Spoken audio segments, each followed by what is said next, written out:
El periodismo en México es una de las profesiones más peligrosas para ejercer. Históricamente se habla de poca o nula protección a quienes han estado al frente de batalla en cambios de gobierno, tras una lente que destapa paisajes como los de la masacre del 68, que han soportado crisis como las del 94, profesionales que han estado en cada pequeño paso de la humanidad. Por ello, en el año 2003 fue creada la Academia Nacional de Periodistas de Radio y Televisión, con la finalidad de fortalecer al gremio de la comunicación y ofrecer un mejor contenido para el público a través de los medios. Desde su creación de la mano del primer presidente de la ANPERT, Enrique Lascano, uno de sus principales propósitos ha sido la defensa y la lucha por la libertad de expresión, el seguimiento de la situación del periodismo y trabajar por un México mejor. La academia no solo favorece a los y las nuevas periodistas, sino que también tiene como principio apoyar a otros comunicadores que no se encuentren en activo. Esto es un esfuerzo en conjunto para perfeccionar la labor periodística sin limitación de fronteras y por cualquier medio de expresión. Somos ANPERT. Somos ANPERT.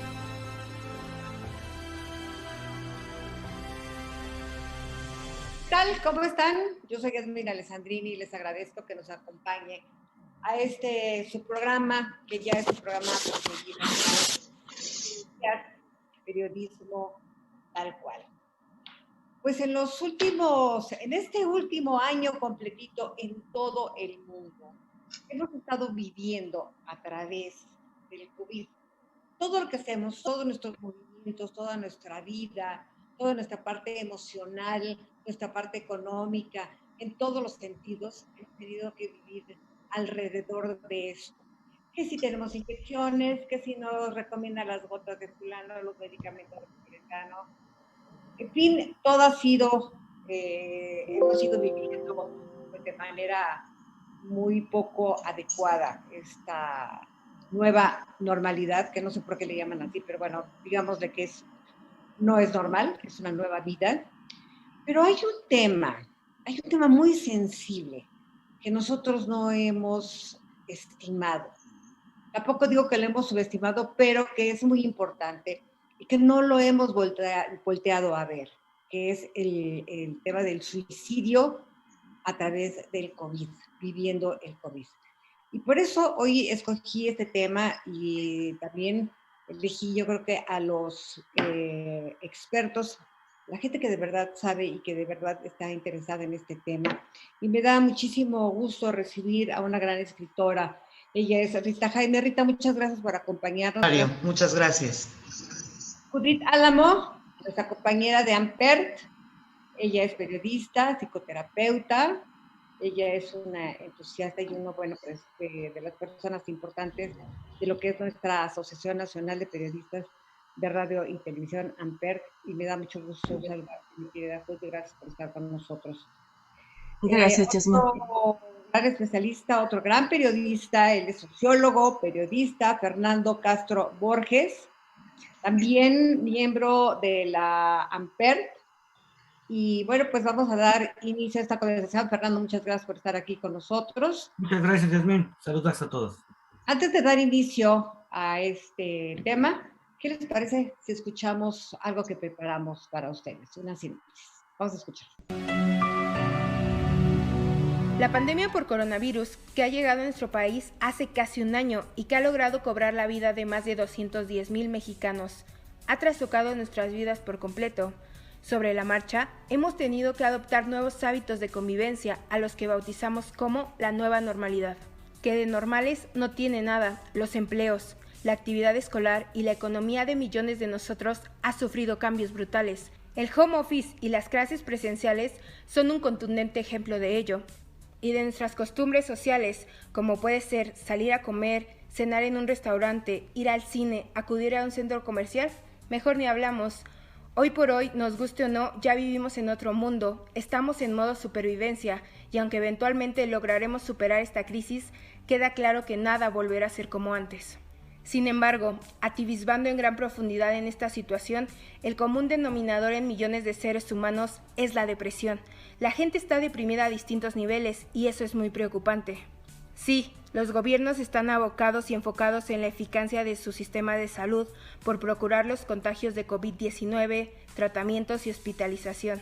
La prioridad es salvar la vida de los que enferman a causa de este terrible virus. Sin embargo, prácticamente ningún país se han enfocado en darle un mantenimiento a la salud mental de sus habitantes, y eso, a estas alturas, se convirtió en un problema gravísimo. En Japón, por ejemplo, desde que se presentó el primer caso de coronavirus, en aquella nación oriental los decesos ascienden a 7.541.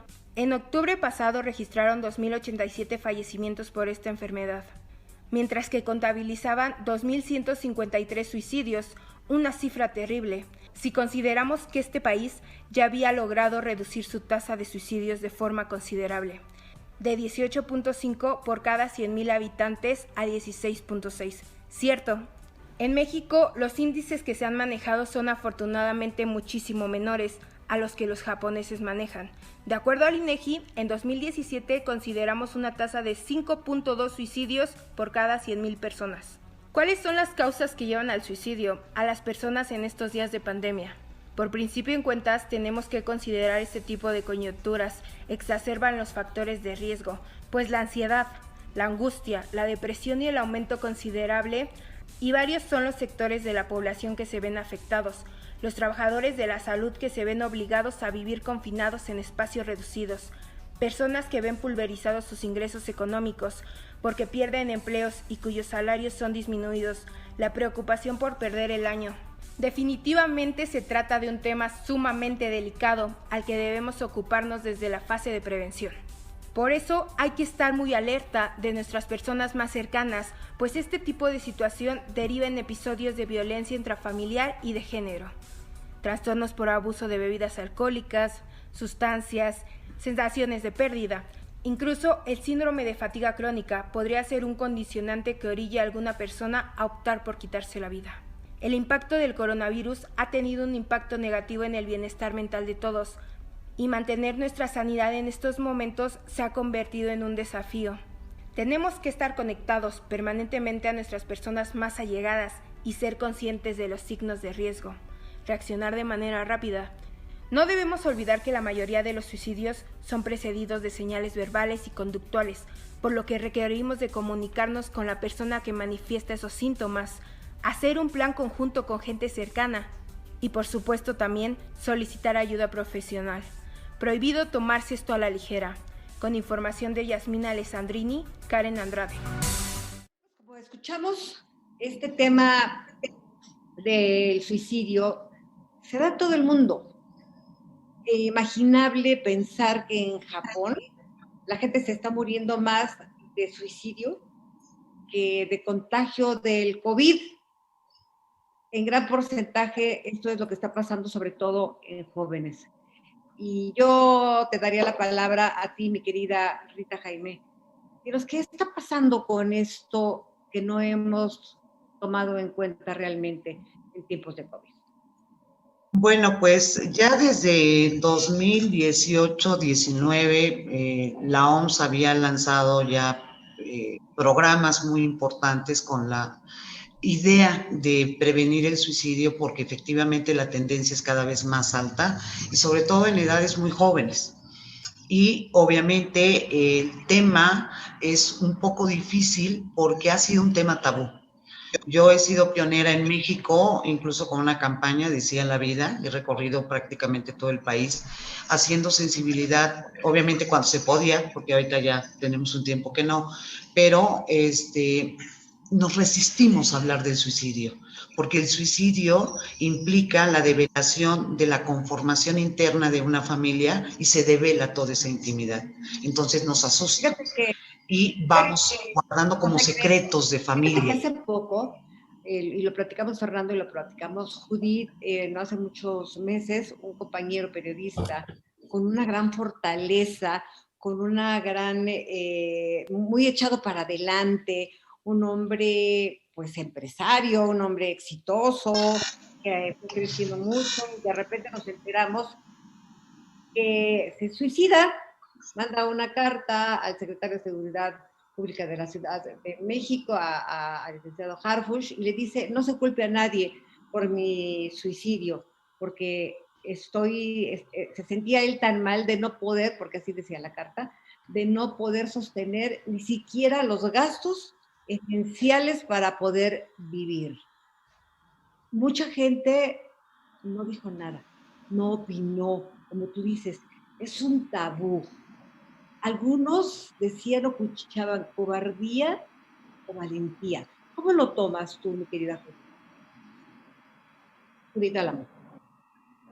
Bueno, mira, realmente yo creo que es temor, miedo al futuro cuando es incierto, cuando un hombre tiene realmente hecho su mundo para determinadas circunstancias. O sea, la persona que te refieres, pues todos la conocimos, es una persona importante dentro del medio y estuvo acostumbrado a un esquema, digamos, de trabajo y de negocio con respecto a la publicidad, que era lo que más se dedicaba a él, y obviamente escribir. Y yo creo que de pronto los cambios tan fuertes que ha habido en materia de venta de publicidad, en fin, todo el esquema de los medios de comunicación cambió. Y yo creo que a él, de alguna manera, su mundo, o sea, se le fue cerrando, ¿no? Y de pronto estaba en ese túnel oscuro donde realmente quizá no encontró, por estos problemas de la propia pandemia, que nos hizo estar solos en momentos en que realmente a lo mejor su crisis emocional no daba manera de salir adelante, no vio ningún rayo de esperanza. Entonces yo creo que la explicación que yo entiendo podría ser es esa, ¿no? Una gran desesperación, una falta de esperanza, falta de fe en el futuro, y que bueno, su esquema de alguna manera de vida productiva se había caído. Ese es Fernando, mi punto. Así es. Y también estábamos platicando, anoche justo lo comentábamos, que los hombres son más proclives al suicidio. ¿Por qué, Fernando? ¿Por qué llegaste a esta conclusión? Bueno, antes que otra cosa, sí me gustaría comentar que no es una nueva realidad, no es una nueva normalidad, es un momento disruptivo para todo el mundo. Creo que pudiéramos estar empezando por ahí. Y sin embargo, yo creo que, retomando la pregunta anterior, estimada Yasmín, sí, yo creo que ningún suicida quiere acabar con su vida. Lo que realmente está buscando es tratar de terminar con su sufrimiento. Uy. Y yo creo que a partir de eso pudiéramos estar enfocándonos en el por qué los hombres tienen una escala mayor que las mujeres en términos de suicidio. Se ha reportado que por cada 4 hombres, una mujer se suicida. Hay muchísimos factores. Sin lugar a duda, la forma de terminar su vida de los varones es más contundente, es más abrupta, es más brutal. Utiliza elementos que bien pudiera ser conclusivos, concluyentes. En el caso de las mujeres, regularmente anuncian más este grito de ayuda, tomando pastillas, tomando algún tipo de medicación. Los métodos son diferentes. Sin embargo, también se ha visto que el número de posibles eventos suicidas son mayores en los hombres que en el de las mujeres.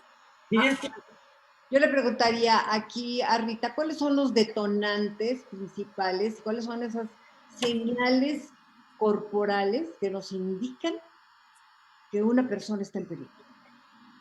Bueno, un poco retomando esto, lo primero es que para entender el por qué toma una decisión, efectivamente hay esta pregunta que hiciste de si es valiente o es cobarde. El problema que nosotros nos enfrentamos cuando tratamos a una persona que fue rescatada de un intento de suicidio, por ejemplo, y es cuando podemos empezar a encuadrar. Es decir, nosotros podemos tener esta visión a partir de la desesperanza. Obviamente hay patologías, hay adicciones, hay trastornos que están implicados, pero en este momento factores muy importantes es la ansiedad, la violencia, los problemas económicos, que justamente... La falta de empleo. Claro, por supuesto, porque justo nosotros somos un ser biopsicosocial y quiero explicar qué es esto.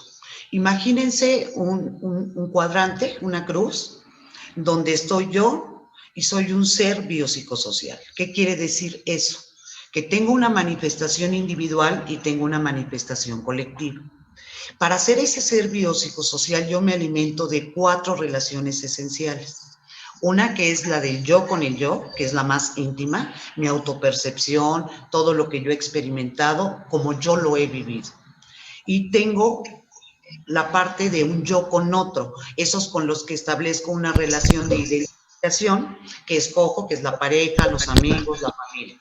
Y luego, en la parte social, soy yo y los otros. Esos que no son mis amigos, pero tenemos algo en común, como el trabajo, la escuela, el vecindario. Y tenemos otro que es el yo con los otros, que es la vinculación que tenemos a la sociedad y al mundo. Cuando la persona, por ejemplo, no encuentra una vinculación, estaríamos hablando de resiliencia, ¿correcto? Si no hay una vinculación conmigo, o con un otro, o con los otros, o con los demás, pues obviamente no encuentro mi lugar en el mundo. Esa sería otra de las causas del por qué una persona puede tomar esta decisión. Si no encuentra esa vinculación, vive en la desesperanza. Empieza a tener una disforia, es decir, ya no siente placer, ya no siente una motivación, porque incluso aunque estén enojados, tienen un motivo de vida. Pero cuando ya no encuentras ese vínculo que te permita sostenerte, esa ancla, es cuando entonces dices, no tiene sentido la vida, que eso es algo que está pasando ahorita. Viviendo ahorita. A ver, Judith, por ejemplo, hay mucha gente anciana, abuelos que se han quedado solos porque ha sido su elección o porque no viven con los hijos. Y sabemos de muchos casos, Judith, que los viejitos dicen, yo me voy a dejar morir. Yo no puedo vivir sin mis hijos, sin mis nietos, sin mi familia. Yo no sé cómo le hacen, pero se deprimen de tal forma que se dejan morir. Y termina ahí su vida y no te das cuenta. Así es eso es lo que está pasando. O hay gente que se pastilla y que dice, bueno, pues yo, si me muero, me intoxico, lo que sea, hay diferentes formas de poderse suicidar. Pero eso es lo que está pasando. Hemos perdido la relación social entre nuestra familia, entre nuestros amigos y entre nuestro entorno. Te dejo la palabra, mi querida Julieta.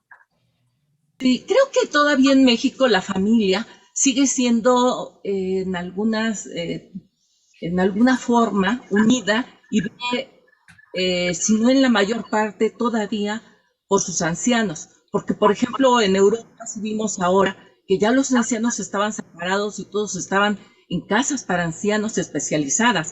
En México a lo mejor todavía se podría rescatar algo de ese respeto, de ese cariño y afecto hacia los ancianos. Sin embargo, es cierto que muchos ancianos viven en situación de abandono.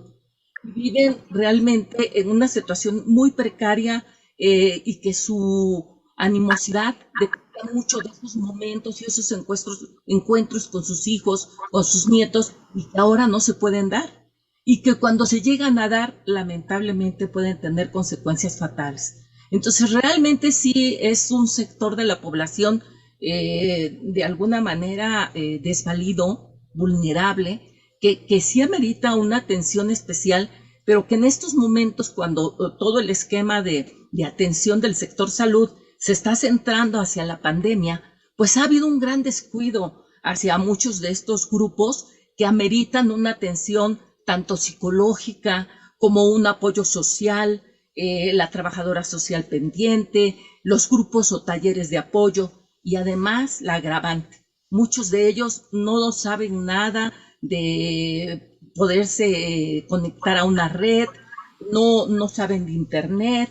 En ese sentido se está haciendo un gran esfuerzo en la universidad a través del trabajo social para dar talleres ahorita en estos tiempos de pandemia para muchas de las personas de la tercera edad temprana, o sea, de mayores de 60 años, y también aquellos que son realmente de la tercera edad en su fase segunda, digamos, de 70 y 80 años. Y hay buenos resultados, pero solamente en casos esporádicos, ¿no? No se podría hablar de toda la cantidad de personas. Son 15 millones de ancianos en México. Realmente es muy difícil atender a toda esta población en este momento. Fernando, ¿tú crees que las políticas públicas de este gobierno en general y de todos los gobiernos igual de todo el mundo están implementando políticas públicas de salud mental? Hablemos de nuestro país, por ejemplo. ¿Hay verdaderamente políticas para poder subsanar estos problemas emocionales, no solamente a través del gobierno, sino a través de los medios de comunicación, en radio, en televisión, como hubo momentos en que sí se hacía? Contesto con mucho gusto y gracias por darme la oportunidad de contestar esta pregunta, que con los resultados que dio el INEGI en octubre del año pasado, menciona que existen 7,223 muertes por suicidio. Es un número altísimo y representa el 20% del año anterior. El año anterior eran arriba de 3,600 suicidios. Es un número brutal, ha sido altísimo el impacto. Y por supuesto que la Asociación Psiquiátrica Mexicana reporta que el año pasado fueron 80,000 personas en todo el mundo que optaron el suicidio como la forma de quitarse la vida. Ahora bien, creo que son 800,000, ¿eh? 800,000, perdón. Sí, es que es mucho más. Sí. Es por ello que no solamente en el país, sino a nivel mundial, la Organización Mundial de la Salud debe de tomar el suicidio como una prioridad sanitaria, pero iría yo más allá. La OMS desde el año 2000 no reconoció al suicidio como una manifestación de enfermedad. Sin embargo, los trastornos mentales sí son un factor muy importante asociado al suicidio. Entonces creo que el fenómeno se debe de tomar ya como una prioridad de salud. Así. Creo que así yo podría contestarte, querida Yasmín, de que es un tema que nos debe de alcanzar a todos. Es un tema que tenemos que revisar de 360 grados. Es un tema global, no es prioritario ni para países desarrollados ni para países en vías de desarrollo. Todo el mundo, como decía la profesora Rita, que el ser humano es gregario y nos quitaron la naturaleza enviándonos a un confinamiento. Hay, por ejemplo, fuera del COVID, todos conocimos a este gran actor, Robbie Williams, un hombre exitoso, un actor que tenía trabajo a más no poder, películas taquilleras, un hombre que tú le veías ser un hombre lindo, encantador. ¿Qué lo llevó a tomar la decisión de suicidarse cuando aparentemente tenía todo? Fama, dinero, simpatía. Estás asintiendo, estás diciendo, y como eso te puedo decir, mucha gente, ¿no? Mucha gente exitosa, mucha gente de renombre, porque no tiene nada que ver ni con la cantidad de dinero que tengas, ni con la fama, ni con a lo mejor la soledad, a lo mejor el no ser comprendido. Por eso yo les decía, me dijeron, ¿cuáles son esos detonantes o esos avisos que la gente nos manda y que no tomamos en cuenta, que te dice, oye, me siento deprimido, me siento mal? Yo tengo un amigo que se daba de topes porque su mujer le decía, oye, estoy deprimida, necesito cariño. Bueno, se lo estuvo diciendo muchas veces y no lo tomó en cuenta, no entendió que su mujer se podía suicidar, y así pasó. Por eso les pregunto, ¿qué no estamos mirando? ¿Qué no estamos viendo? Que nuestra gente es proclive a suicidarse. Rita. Sí, creo que estamos ante una crisis humanitaria. De alguna manera, el ser humano en esta sociedad que es totalmente mercantilista, que tenemos muchos prototipos, jugamos muchos a las máscaras. Cuando yo les hablaba de este cuadrante que surge precisamente en este modelo que manejo, para poder entender y ayudar a los padres o a las personas a entender por qué alguien tuvo esa decisión, porque nosotros vemos a la persona de manera lineal. Veíamos la fama de esa persona, veíamos la riqueza de esa persona, pero no sabíamos cuál era la relación que tenía consigo mismo, si tenía afectos realmente saludables con el otro o con los otros, o qué vinculación tenía del mundo, en qué momento, pues la muerte se gesta en la vida misma y se va gestando en esas conductas de la vida cotidiana que justamente manejo en mi libro, que es Suicidio, las señales silenciosas, una guía práctica para padres, donde los llevo en un recorrido y a ver, pregúntale a tu hijo, siéntate, para saber cómo está él con él, cómo está con los otros, cómo está con los demás, cómo está con los otros, porque ahí están las señales. Tenemos en este momento, repito, una crisis humanitaria, somos muy superficiales. Ahora decimos que porque no tenemos este contacto personal, pero es que en realidad tú le preguntas a alguien, ¿cómo estás? Bien. Pero ¿y por qué estás bien? Es decir, porque usamos máscaras, porque no somos una sociedad, por lo menos en México y en muchos países también, acostumbrados a la demostración de nuestras emociones. Somos sociedades muy reprimidas. Porque... O hay gente que te dice, Judith, hay gente que te dice, ¿cómo está? Ay, muy mal. Todo le va mal. Todo le pasa, no tiene esto, no tiene el otro, no tiene aquello, y se queja. Y está metiéndose esas ideas de todo estoy mal y todo me va mal y todo me pasa y nadie me quiere y nadie me entiende y nadie me comprende. Y nosotros, que no sabemos escuchar, que no sabemos entender, no le ponemos atención y decimos, ay, qué flojera, siempre que le hablo me dice, está mal. Y cuando vemos es porque ya se suicidó, o ya se enfermó, o ya le dio, porque incluso el estar mal o el tener estrés nos hace más vulnerables a tener este tipo de enfermedades. ¿Cómo lo ves tú, Judith? Sí, de acuerdo. Realmente vivimos en una sociedad que nos marca demasiadas exigencias. Tenemos que entrar a una dinámica, a una vorágine que muchas veces es inhumana. Sin embargo, hay personas que sí pueden adaptarse a ese estrés, digámoslo así, a esa dinámica de la vida. Pero hay personas que definitivamente están fuera y somos muy poco comprensivos, no tenemos realmente la atención hacia todo el resto de la gente que de alguna manera empieza a sufrir de problemas de depresión, de estar fuera de una dinámica que te exige un mundo que tiene muchos retos. Entonces realmente creo que la neurosis es un problema que todas las personas de este mundo lo estamos presentando en mayor o menor medida, que algunos tienen una atención a través de lo que todos sabemos, hacer un poco de ejercicio, a lo mejor meditar, a lo mejor hacer alguna actividad que te genere esas endorfinas o algún neurotransmisor que adapte mejor tu dinámica a los retos. Pero hay muchísima gente que no.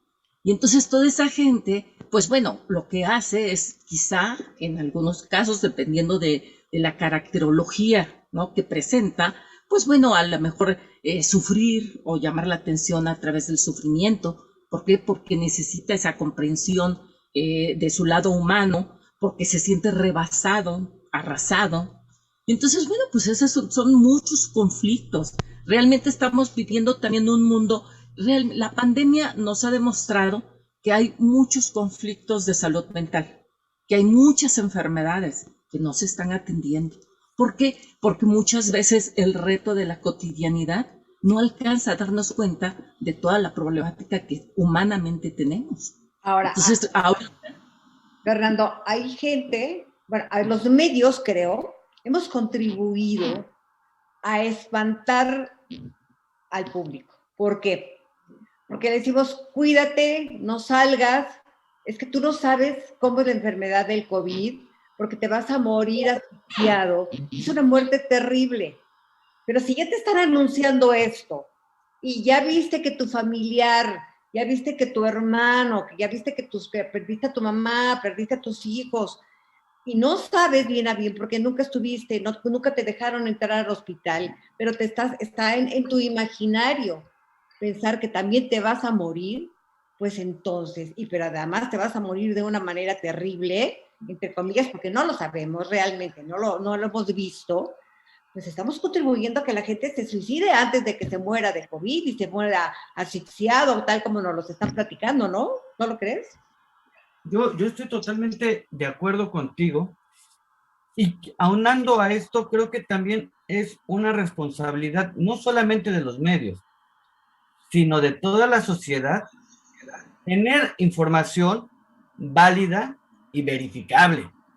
Creo que hasta el día de hoy no hemos tenido información ni válida ni verificable de este tema. Esto también es un problema de percepción. Estoy totalmente de acuerdo que los adultos y los niños se espantan muchísimo de todas estas consecuencias.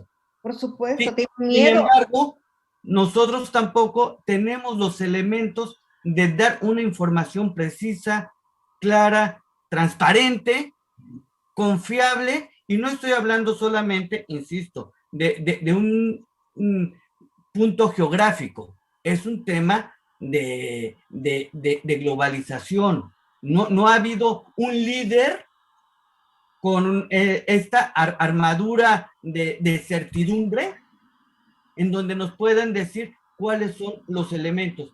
Inclusive, y creo que no es ironía, los líderes también se han enfermado, y los líderes tampoco nos han informado cuáles han sido los mecanismos o elementos que pudieron, en algunos casos, superarlo, y en otros casos, desafortunadamente. Es una pregunta para todos. No es una pregunta, es una reflexión.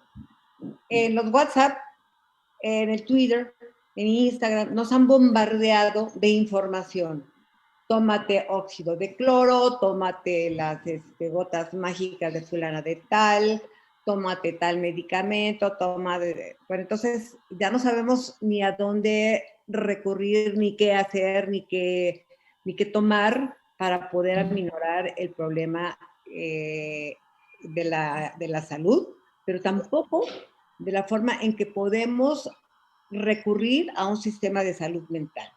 Y a mí me gustaría ya empezar con las conclusiones, mi querida Rita. ¿Cuáles serían tus conclusiones? Y sobre todo, lo que queremos es informar, lo que queremos en este programa es tratar de dar soluciones. ¿Qué sugieres a la gente que nos está escuchando, a la gente que tiene a un joven, a que tiene un niño, que está deprimido, que no puede ver a sus amigos, a un abuelo que se siente que ya no tiene sentido la vida, a una persona de 40, 50 años que no sabe a qué recurrir ni qué hacer? ¿Qué les dirías? ¿Cuáles serían tus conclusiones? Bueno, yo creo que lo más importante en este momento es el amor, que es algo que estamos careciendo. Hay mucha violencia en las familias. Necesitamos socializar con los niños, las niñas, los adolescentes, con los adultos mayores, porque el silencio en que la gente se está quedando es terrible, porque vamos muriendo, y ya la doctora Álamo mencionaba los niveles de serotonina, endorfinas y todas las hormonas del amor y del placer están bajando. Entonces, mediten, hagamos salud mental consciente. Agradecer la vida, que es muy importante, la salud, agradecer el amor, bailar. La música es maravillosa en este momento porque nos hace vibrar, vibrar. Yo lo recomiendo siempre en terapia, bailen, bailen y pongan a trapear y hagan lo que hagan, muévanse, porque nos hace generar esta sinapsis, esta conexión neuronal. Y hablen en positivo, que sea una regla, hablemos en positivo siempre, porque si no estamos creando una cultura de pesimismo y hacemos un culto a la muerte. Y a ver, tú como presidenta del Instituto Panamericano de Investigaciones para las Relaciones Exitosas e Inteligentes, AC, me parece muy interesante, tú eres docente también de la Universidad de Londres y me parece muy interesante que nos digas dónde podemos encontrarte, dónde podemos, pues no sé, a lo mejor incluirnos dentro de este instituto de investigaciones para quien está abierto, para quien... Es para todo público. Nosotros damos conferencias, talleres, nos encuentran en redes sociales como IPIREI o me encuentran a mí como Rita Jaime MX y con mucho gusto estamos ahí, tenemos actividades para todo público. ¿Nos puedes dar tu Twitter, tu Instagram, tus redes sociales? Jaime MX en Facebook, Twitter e Instagram. Ok. Judith Álamo. Judith es psicoterapeuta, Judith es periodista.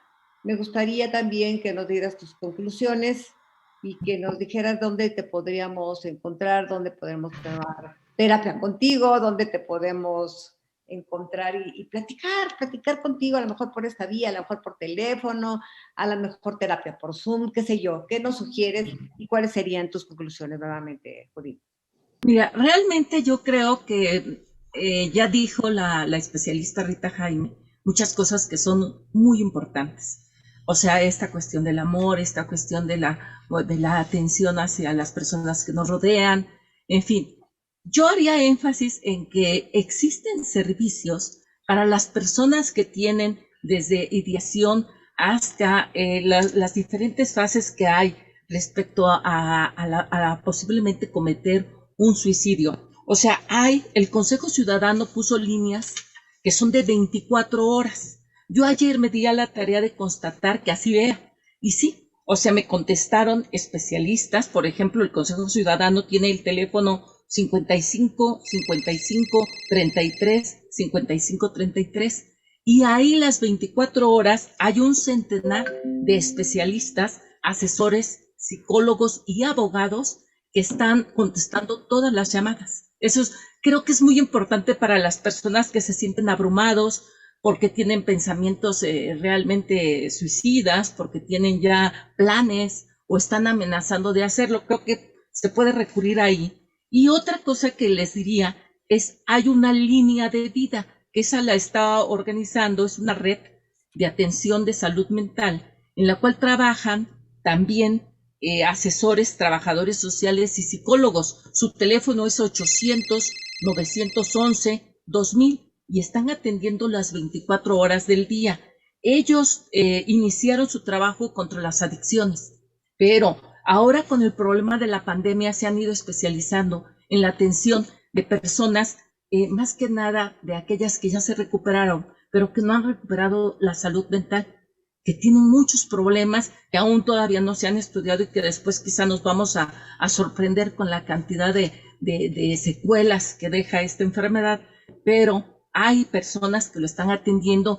Yo dedicaría esta conclusión a dar a conocer estos números telefónicos que sí están en servicio. Yo lo constaté ayer, hice varias llamadas, tienen una atención magnífica y son especialistas. Muchísimas gracias. Oye, ¿puedes repetir los teléfonos otra vez?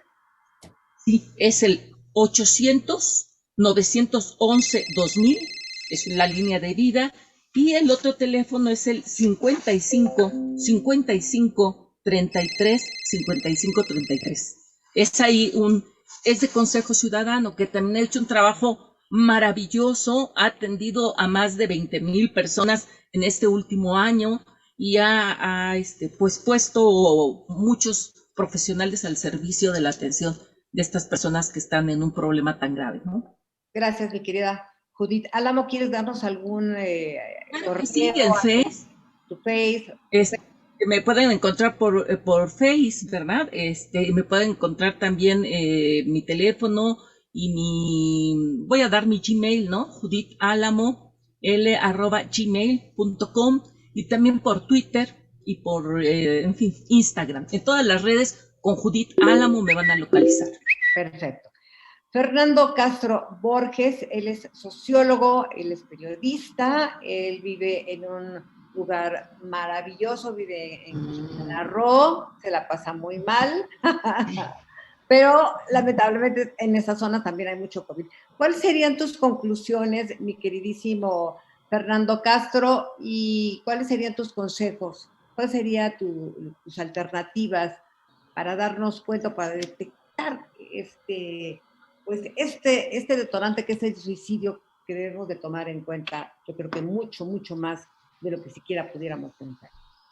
Pues como conclusión, estaría yo agradecido contigo por la oportunidad que nos brindas, y sobre todo compartir con la maestra Rita Jaime, que ha sido todo un honor, por supuesto, con mi compañera Judith Álamo, pues ha sido un regalo de vida, que me puede dar a mí la pauta para contestarte. Estos regalos de vida te dan la oportunidad de seguir adelante. Fijar objetivos es un método, es una forma de continuar, de cumplirlos. Estar como familiar también muy atento a los más mínimos indicios y tener la oportunidad de acercarse al posible familiar suicida o al posible amigo suicida. Es un tema de amor, es un tema de salud, es un tema de comprensión, y sobre todo creo que la sociedad está obligada a otorgarle un acto de fe a todas estas personas que han perdido esta posibilidad de creer en que los problemas tienen solución. Bueno, pues les quiero dar las gracias. Gracias, Rita Jaime, gracias, Judith Álamo, gracias, Castro, muchísimas gracias por acompañarnos, pero sobre todo a ustedes que están del otro lado de la pantalla, que nos están escuchando en este programa que ya es de ustedes, Juglarías, periodismo tal cual, una producción de AMPER, la Asociación Nacional de Periodistas de Radio y Televisión. A nombre de ellos, les damos las gracias. Y recuerde que siempre tienen una cita con nosotros aquí a través de YouTube, que nos pueden sintonizar en cualquier momento en todos nuestros programas, de todos nuestros compañeros de la academia. Muchísimas gracias. Nos vemos la próxima semana, y venos y repita este programa, y se lo puede difundir. Estaría excelente, porque el tema da para mucho y el tema es muy importante, que todo el mundo tenga conciencia de él. Muchas gracias. Hasta pronto.